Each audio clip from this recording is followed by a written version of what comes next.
Final Flight is an Atari game that I made in LCC 2500 Intro to Computational Media. I worked on this project with Justin Gorski and Michael Grande. The point of this project was to look at how games used to be made, to see where games have come from. And it was really interesting to program for an Atari. Like most Atari games, this is a two-player game.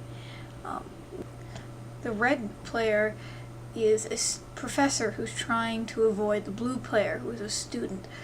The point of the game is that a student is trying to catch the professor in order to beg for a lower grade, and so is chasing the professor around these desks.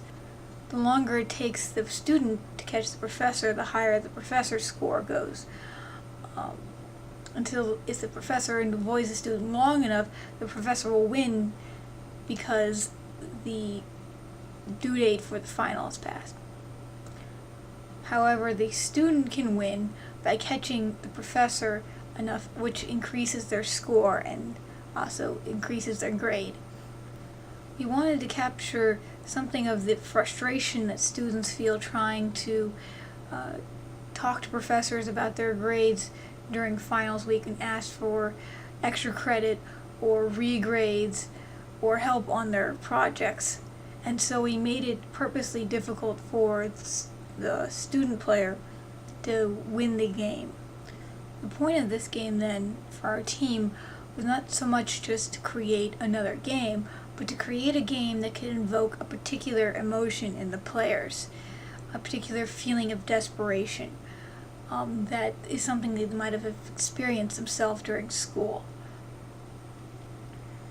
From this project, I learned a lot about how to design a game based on very constrictive hardware. There were a lot of ideas that my teammates and I had at the beginning of the project that we thought we could do, such as throw bombs at each other or move things around, that we found out that we just didn't have the processing power to do.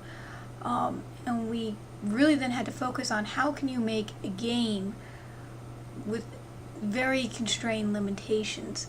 And that was a consideration I haven't had to take into account before, because we're so used to working with computers that are so powerful that they can do almost anything we ask them to do. So it was a really interesting learning experience for me. Now here's a video of the game.